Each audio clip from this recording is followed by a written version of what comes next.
विद्रोही साहित्य संमेलनात पार पडले वैचारिक परिसंवाद। विद्रोही साहित्य संमेलन नांदेड शहरात 1 मार्च रोजी पार पडले। हे संमेलन 27 फेब्रुवारी पासून ते 1 मार्च या कालावधीपर्यंत विविध साहित्य नगरीत पार पडत आहे। या संमेलनातील तिसऱ्या दिवशी राजा ढाले साहित्य नगरीत NEP अर्थात राष्ट्रीय शैक्षणिक धोरण आणि बहुजनांची शैक्षणिक हद्दपारी या विषयावर पार पडले। या परिसंवादास अध्यक्ष म्हणून प्राध्यापक शरद जावडेकर लाभले होते। या परिसंवादाचे सूत्रसंचालन उज्ज्वला पडवळकर यांनी केले, तर वक्ते म्हणून बालाजी गाढे, प्रबुद्ध चित्ते, प्रसाद मोरे, पुष्पदीप सूर्यवंशी, फैजल सिद्दीकी, विजय लोहबंदे, पवन जगदमवार यांनी भूमिका विशद केली। प्राध्यापक जावडेकर म्हणाले की शिक्षणाच्या प्रक्रियेत सरकारची भूमिका महत्त्वपूर्ण आहे, तेव्हा सरकारने शाळा बंद करणे ही धोरणे बंद करावी असे प्रतिपादन केले। या परिसंवादाचे आभार पवन जगदमवार यांनी मानले। सिटी इंडिया न्यूजसाठी प्रतिनिधी अशोक कुमनाळे, नांदेड। तर NEPचं संपूर्ण धोरण बहुजन समाजाला गुलाम करणारं धोरण आहे, हे पहिल्यांदा आपण लक्षात घेतलं पाहिजे।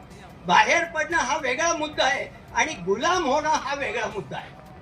आणि संपूर्ण राष्ट्रीय शैक्षणिक धोरण हे इथल्या बहुजन समाजाला गुलामगिरी परत लादण्याचा कार्यक्रम आहे असं स्पष्ट म्हणणं आवश्यक आहे। इथे मागे फुल्यांचा फोटो आहे, हातामध्ये त्यांनी मशाल घेतलेली आहे। आत्ताचं शिक्षण धोरण हे परत एकदा फुले पूर्व काळात पेशवाईच्या काळात जाणारं धोरण आहे, इतकं हे धोरण गंभीर आहे।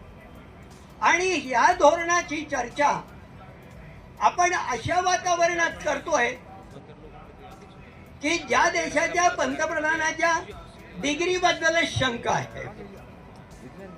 म्हणजे ज्या पंतप्रधानाला स्वतःच्या शिक्षणाची काही मध्ये तज्ञ व्हायचे, त्या क्षेत्रातला तज्ञ होण्याचा अधिकार या देशामध्ये भारतीय संविधानानं तो दिला आणि संविधानानं त्या सकवीला मारून टाकलं। आणि मग पुढे स्वातंत्र्याच्या नंतर महात्मा फुल्यांनी जो बहुजनांच्या शिक्षणाचा यज्ञ हा शब्द पुन्हा ब्राह्मणी आहे, बहुजनांच्या शिक्षणाची जी चळवळ पुण्यामधनं सुरुवात केली, ती चळवळ शाहू महाराजांनी आपल्या स्वराज्यामध्ये अंमलात आणली आणि प्राथमिक शिक्षण सर्व जाती धर्मासाठी मोफत आणि सक्तीचं केलं।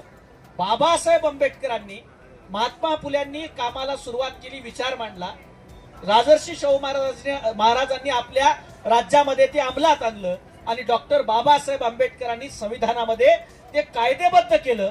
म्हणून फुले शाहू आंबेडकरांचा हा भारत देश आहे असं आपण म्हणत असतो। आणि मग हा सामाजिक समतेचा, सामाजिक संस्कृतीचा, समाजवादाचा, धर्मनिरपेक्षतेचा विचार शिव फुले शाहू आंबेडकरांनी राज्यघटनेला दिला।